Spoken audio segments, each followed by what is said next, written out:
Well, they're coming in for a fight, and it looks like they'll win, and yes, they did, but at what cost? They lost so many men. Then they're going back in for another go, and hang on, did I just gain troops?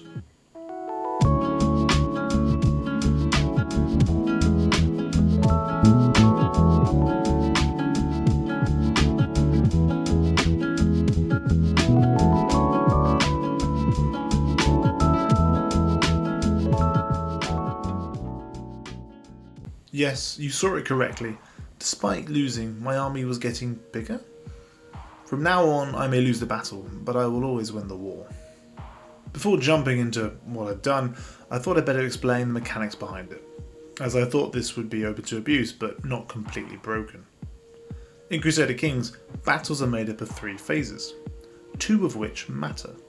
Essentially, during the combat phase, all of your losses are split into fatal and non-fatal casualties. And in the pursuit phase, the victor tries to convert those remaining non-fatal into fatal. And any non-fatals left live to fight again. Now, in the pursuit phase, you can use screen to stop your enemies from running down your troops. With enough, you can even reduce it to less than 1%. Simple. But what about the combat phase? Well, by default, 30% of all your losses are fatal. So if you lose, 100% of your army is lost, and therefore 30% fatally. The weird thing is, it doesn't matter what army you have or what army you're fighting. There'll always be 30%, whether you have some bloodthirsty Varangian veterans or some farmers from the local church, 30%. So those levies are punching. The only way to change it is through perks. So let's say you're fortunate enough to be Welsh. Being stoic would give you a minus 15% fatalities. So instead of dying 30% of the time, it's just 25.7%. Now, the key thing is these perks stack. So, theoretically, if you had enough of these perks in the game, you could reduce your fatalities to 0, right? So here we are in beautiful Aragon. Why Aragon? Because a Basque man and a Catalan woman decided to have a baby and make the greatest culture that ever lived. There are many cultures with some fatal casualty reductions already. For example, to head back to Wales, they had minus 15%. On the peninsula, the Andalusians had minus 10%. But only Aragon starts with minus 50. Now yes, this tradition is available to any culture in the Iberian Peninsula, but I haven't got all day and I wanted to get this done in a single lifetime. And with Aragon, I only needed a single reformation. Yes, the minus 25% is horrible, but overall the tradition is fantastic. The reformation I need to get is hit and run tactics. Despite the penalty to siege, this will give us an extra 10% reduction, taking us to 60% total. Also, being Aragonese, we're already the correct ethos and only need some light infantry and cav to bring the cost down to 2000 prestige, which is why we need them to start. Speaking of cav, despite being limited to the mountains, we have access to the unique cav, the caballeros. They are what we're going to need for the pursuit phase. With a frankly mental 50 screen, you only need 100 caballeros to counter the pursuit of 1000 light infantry. With them, the pursuit phase will be but an orderly stroll back to base. But hang on, we're still in at 60%. How do we get to 100? Well, that's where this handsome fella comes in. We're going to give him unyielding, which will give him an extra 25% fatality decrease, bringing us to 85% reduction total. He's also going to get temperate because, well, he's going to need that health boost, as well as organizer because I like my troops fast and the retreat loss reduction is a plus. Otherwise, he got Augustus and I made him arrogant, which makes sense for anyone who calls himself an Augustus. So the pride he oozes will be the prestige we need to reform in no time. And I got him ambitious because why not? Finally, I got a brilliant strategist because we're going to need the following perks.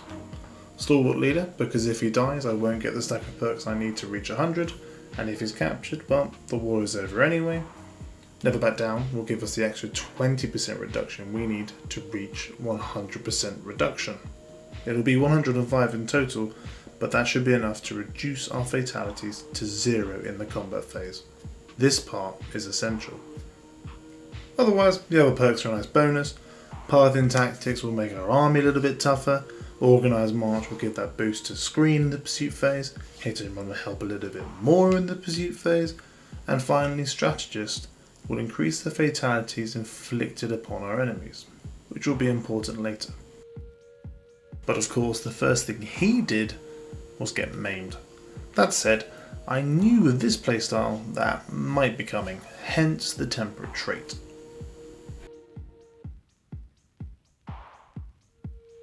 Now, this was a little tricky, as Aragon is a bit poor and weak, but fear not, we have a plan. First, I marry her, who is the daughter of him who rules these lands, to use his army to conquer here and eventually this duchy. Then we build, get enough money to train up some light infantry and some caballeros, so we can get hit and run while picking up Never Back Down on the way. Cool. Fortunately, there was a crusade for Andalusia right on my doorstep. Unfortunately, though I had Never Back Down, I had forgotten about the time required to embed the new tradition. Oh dear. Still, with these 3 perks I was down to 95% reduction. I had the Caballeros. It was a perfect time to see it all in action, and especially before I got the final perk and, well, sort of broke the game. So, looking at the battle panel down here, we shall review the numbers. We start off with 6,580, but in the pursuit phase, we start with 6,481. Since all of our troops are losses, we simply subtract the non-fatals from the total troop number to give us 99, the total fatalities for the combat phase. Now, we know that we have our fatalities reduced by 95%, so 5% of the 30% of 6,580 gives us 98.7, so it's working. But the main point I wanted to make here is that they are far worse off than we are. We've had 2.2 fatalities overall, but our enemy has lost 6.8, and this makes their victory Pyrrhic. And the war score seems to agree. Sure, they can win again, and maybe again after that, but eventually we'll even on numbers and we'll start winning. This is why perks like Strategist and Aggressive Attacker are so important. By reducing your fatalities, you can also maximise theirs. And with both you can bring theirs to 45% fatal in the combat phase. So, as long as they're suffering a greater percentage of fatalities than you will eventually win. Now, on to the endgame. And here we are, with my perfected commander from my perfected culture, who will make an example of this holy monarch, of the same faith, from the very same crusade we fought in. And going into this war, if I was a soldier, being told by this madman, yes, we'll lose the battle, but we'll win the war, I would be understandably quite upset. Then to be told later, don't worry, I'll bring you back from the dead, well, I would question my life choices. But insanely, that is the case. The war score cannot tick down because I'm not losing troops, I'm gaining them back. But how is this possible? Well, did you see it? We started with 6,680 troops, but entered the pursuit phase with 6,779. So typically you would have 30% of them fatal when losing in the combat phase, so 2004.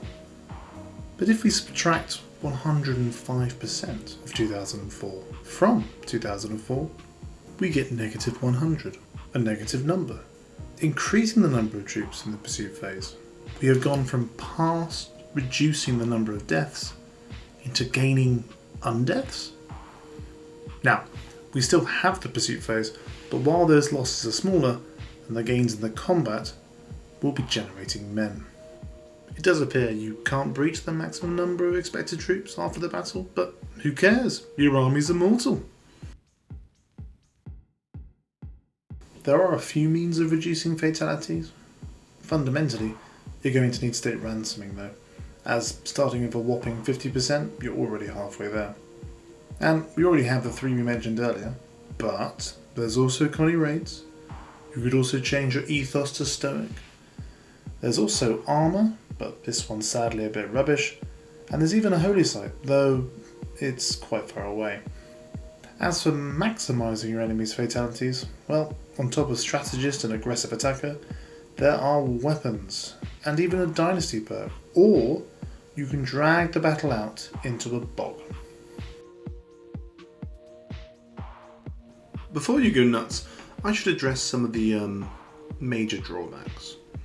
Even with an amazing commander with plus 30 prowess and a stalwart leader, he still has a tiny chance of getting captured or killed. Either way, the war is over, or your stacking is ruined. If those odds seem too high, then maybe this isn't the strategy for you. Or just get a marshal with unyielding to do it for you. Another key danger is being stat wiped, which can still occur. So if your army is defeated in the early combat phase, which means your army is crushed within 12 days, it will be entirely wiped out, so don't get cocky. A good way to prevent this, however, is by not being an idiot, but also stuffing your army with pikemen or light infantry for that cheap toughness to ensure you last 13 days or more. On a side note, I lost my banner, so that's a thing. Another issue is your enemy. Don't forget they get perks too. And say you pick on someone who is a strategist and an aggressive attacker, your fatalities are back up 50%, so all that stacking will be undone. So check who you start a fight with. A weird one is, despite your troops being immortal, they still starve to death. So yeah, keep them warm and fed. Finally, do not bring your knights. At the start of this I had many, but now they're all dead or captured. Essentially, how knights' losses are calculated is different. Each day you fight, there is a small chance a knight gets killed or mangled, and with each defeat there is a massive chance of getting killed or captured. I had El Cid himself, but within a few defeats he was already dead, and both my sons wounded and captured, so avoid if possible. So where does that leave us? Is this a viable way to play the game? Yes. But is it right? Yes, of course it is, it's your game, and I don't give two hoots how you play it. Now, you could easily do this yourself, even outside of character creation, with just a little bit of luck to get some of those perks. But what I was hoping to achieve was to highlight a misunderstood mechanic, elevate an overlooked trait, promote some dismissed traditions, and champion the least considered attribute screen for an undervalued men-at-arms. Because even without that 100% stat reduction, they're all still great. Together you can take on so many more risky engagements than before, without being immediately knocked out of the war, or having to call in the mercenaries, or having your vassals rebel because all your troops got killed. Especially in long wars like notably Crusades and Rebellion spirals, having those reduced fatalities could be the bonus that keeps you and your army going, as each victory could wear you down. A fate King Pyrrhic, I'm sure, understood. Then again, I'm not sure King Pyrrhic would agree to state ransoming with all this apparent necromancy, but that is just Crusader Kings.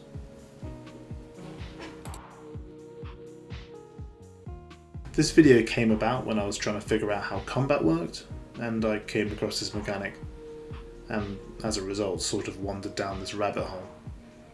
I'd like to thank Paradox for this ridiculous tradition, in a perfectly balanced culture, in a wonderful DLC.